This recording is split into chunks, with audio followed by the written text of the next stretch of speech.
Hi hello అందరికీ నమస్కారం. Welcome to our channel నేను ఆదిత్య. ఏపీలో వైఎస్ఆర్సీపీ అధికారం కోల్పోయిన తర్వాత ఆ పార్టీలో జరుగుతున్నటువంటి పరిణామాలని మనం చూస్తూనే ఉన్నాం.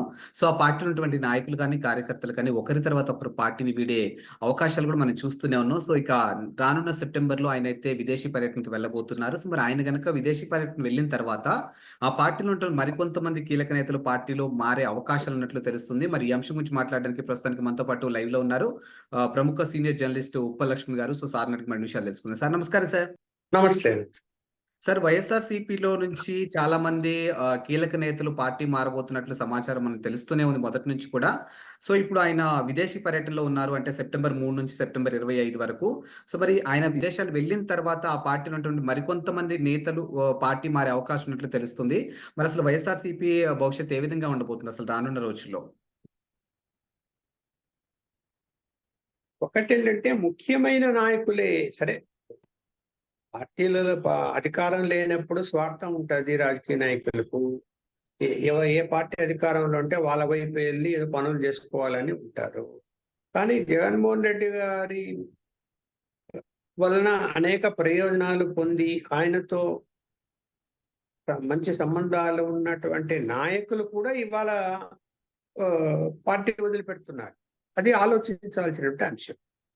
ఏం జరుగుతున్నది ఈ పార్టీలో? ఏమైనా అభద్రతా భావం ఏర్పడిందా వీళ్లకు?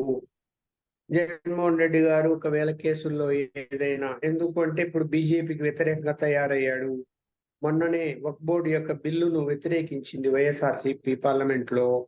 అందువల్ల బీజేపీ కచ్చగడుతుందేమో, ఇతను ఏమైనా జైలు పాలైతే పార్టీ నడిపే వాళ్ళు ఎవరు?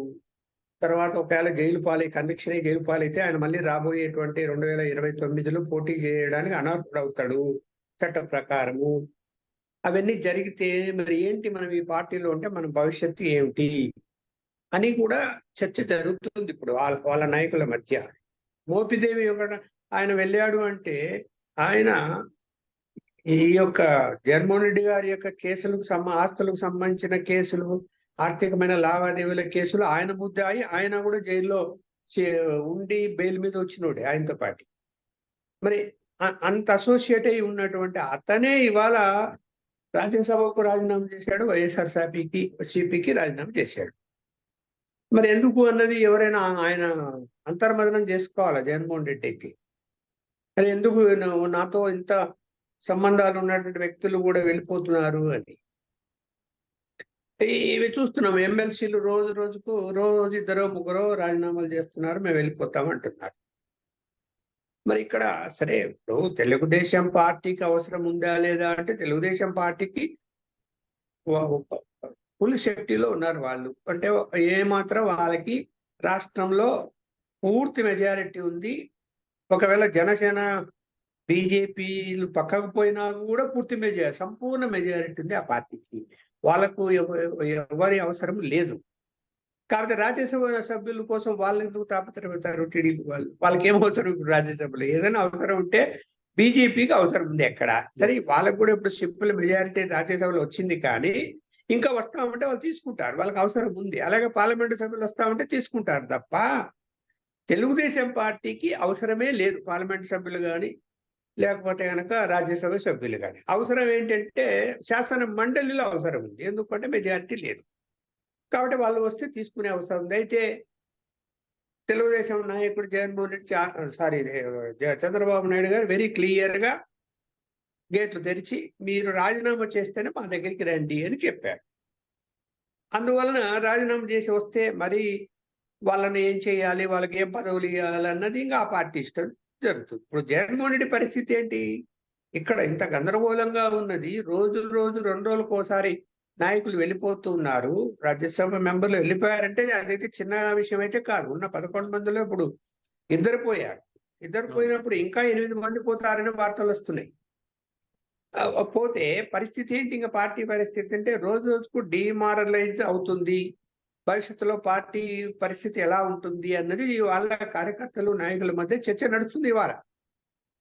అలాంటి పరిస్థితుల్లో ఆయన లండన్ వెళ్తున్నారు. ఓకే, ఇద్దరు కూతుర్లు లండన్ లో ఉన్నారు, చదువుకుంటున్నారు, జాబ్ చేస్తున్నారు అనుకుందాము. దేనికి పోతున్నాడని అంటే, నేను సోషల్ మీడియాలో వచ్చిన వార్తలు బట్టి చెప్తున్నా, ఆయన కూతురు యొక్క బర్త్‌డేకి పోతున్నాడు అని. బర్త్‌డేకి 22 రోజుల అక్కడ అవసరమా అని కూడా ఇవాళ చర్చ నడుస్తున్నది. మరి కోర్టు ఏం ఆలోచించిందో ఏమో మనకు తెలీదు. కోర్టు పర్మిషన్ ఇచ్చినాక మనమేం కామెంట్ చేయడానికి లేదు. మరి ఆయన మరి 22 రోజుల అవసరం అక్కడ ఏముందో, ఇప్పుడు బర్త్‌డే పార్టీ అంటే ఒకరోజు జరుగుతది. ఒకరోజు ముందు ఏర్పాట్ల గురించి ఉంటారు. ఒక మరుసటి రోజు రెస్ట్ తీసుకోవచ్చు. ఒక వారం రోజులు వరకు ఒక ఉన్నాడు అంటే పర్వాలేదు.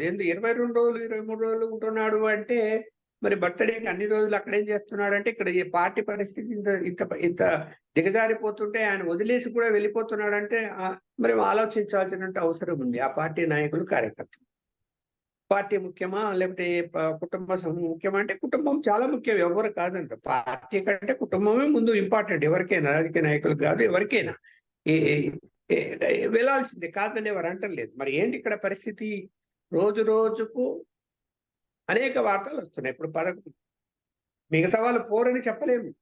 ఇప్పుడు కొంతమంది బీజేపీతో టచ్‌లో ఉన్నారు, కొంతమంది జనసేనతో టచ్‌లో ఉన్నారు, తెలుగుదేశంతో టచ్‌లో ఉన్నారు. ఇప్పుడు తెలుగుదేశం అంటే ఇక్కడ అవినీతి ముద్ర పడి, లేకపోతే తెలుగుదేశం వాళ్ళని వేధించి కేసులు పెట్టి వేధించినటువంటి నాయకులను మాత్రము తెలుగుదేశం పార్టీ తీసుకోకుంటే మంచిది అని ఆ పార్టీ కార్యకర్తలు సోషల్ మీడియాలో మూవ్ చేస్తున్నారు. అలాంటి వాళ్ళు మనం ఎందుకు తీసుకోవాలి? మనల్ని ఇంతగా వేధించారు కదా, ఇన్ని ఇబ్బందులు పెట్టారు కదా, అలాంటి వాళ్ళ విషయంలో జాగ్రత్తగా ఉండాలి అని. సరే, ఆయన కూడా ఆచితూచి తీసుకుంటాము, అందరినీ తీసుకోము అని చంద్రబాబు నాయుడు గారు చెప్తున్నారు. కానీ మరి ఒకవేళ ఇప్పుడు మోపిదేవిని తీసుకుంటారు తెలుగుదేశం అనుకో, అంతకంటే దారుణమైన విషయం ఇంకోటి ఉండదు. ఎందుకంటే అరే కేసుల్లో జైలు పాలయ్యి జగన్మోహన్ రెడ్డితో పాటు ఆయన బెయిల్ మీద ఉన్నటువంటి నేర ఆరోపణలు ఎదుర్కొంటున్న వ్యక్తిని మన తెలుగుదేశం పార్టీ ఎలా తీసుకుంటుందండి? తీసుకోవడానికి అవకాశం లేదు, తీసుకోకూడదు కూడా. నా అభిప్రాయం అయితే అదే. ఏంటి అవసరం చెప్పండి? ఇవాళ ఏంటి అవసరము? 5 సంవత్సరాల వరకు మిమ్మల్ని కదిలించే వాళ్ళు లేరు రాష్ట్రంలో. అప్పుడేం జరుగుతుంది తర్వాత అంశము. ఇప్పుడేమంత అవసరం ఉంది వీళ్ళందరితో? వాళ్ళొచ్చినా వీళ్ళొచ్చినా మేము గేట్లు తెరిచాం రాండి అని చెప్పడం అంత అవసరం కూడా లేదు ఇప్పుడు. అందువలన ఆలోచించాల్సినటువంటి అవసరం అయితే ఇప్పుడు మీరే చెప్తున్నారు, మేము రెడ్ బుక్లు అందరినీ రాసి పెట్టుకున్నాము, ఎవరు మమ్మల్ని వేధించారు, ఎవరు ఇబ్బందులు పెట్టారు. మరి మీరే ఇప్పుడు రిలాక్సేషన్ ఇచ్చేసి పార్టీ కార్యకర్తలకు ఇష్టం లేని వాళ్ళని కూడా తీసుకురాకూడదు అని నేను రాకుండా ఉంటే మంచిదని అనుకుంటున్నాను నేనైతే. చెప్పండి. సార్, ఒకవేళ ఇప్పుడు ఈ వైఎస్ఆర్సీపీకి సంబంధించినటువంటి నేతలంతా పార్టీ మారుతున్న తరుణంలో అసలు దీని వెనకాల జగన్మోహన్ రెడ్డి హస్తం ఉందంటూ కూడా ఒక వార్త వినిపిస్తుంది. కేవలం ఆయన మీద కేసుల్ని ఇది చేసుకోవడం కోసం చాలా మందిని బీజేపీలోకి పంపిస్తున్నట్టు కూడా ఒక వార్త అయితే వినిపిస్తుంది. సో మరి దీన్ని ఎలా చూడవచ్చు అసలు? అది ఊరికి అర్థం లేని ఆరోపణ. ఇప్పుడు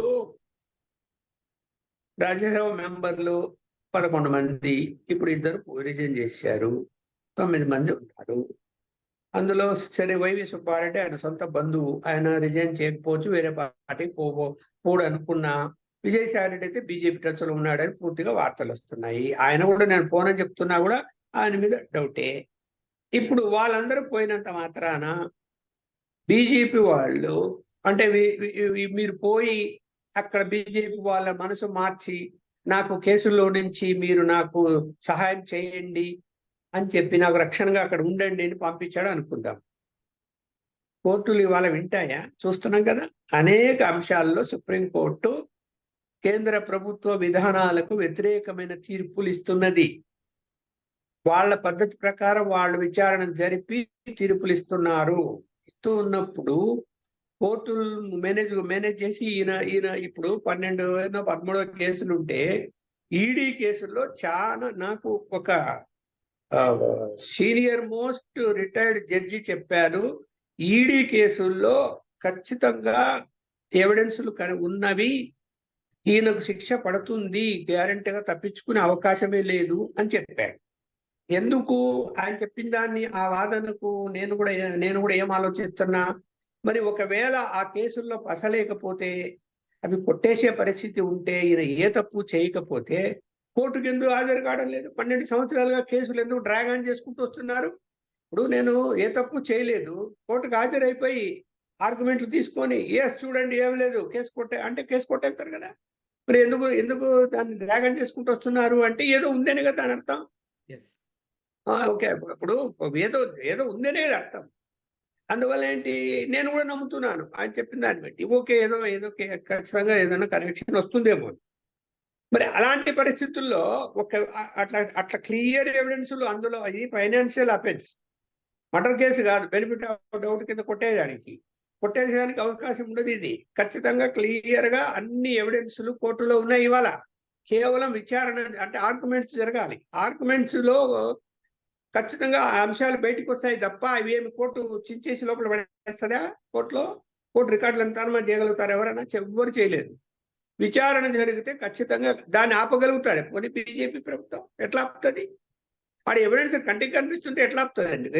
అది అది ఆ యొక్క ఏదైతే ఆరోపణలు వస్తున్నాయో ఈయనే పంపిస్తున్నాడంట, వాళ్ళు ఏదో బీజేపీ వాళ్ళు సహకరిస్తారంటే పచ్చబద్దాలు. అలాంటిది ఏమీ ఉండదు. కోర్టు తన పని తను చేసుకుపోతుంది. ఏం జరగాలో అది జరుగుతుంది. శిక్ష పడతాదా పడదా అనేది మనం చెప్పలేము. మన అభిప్రాయాలు చెప్పగలుగుతాం కానీ కోర్టు నిర్ణయం ఎలా ఉంటుందో మనం చెప్పలేం కదా. ఓకే. Thank you sir.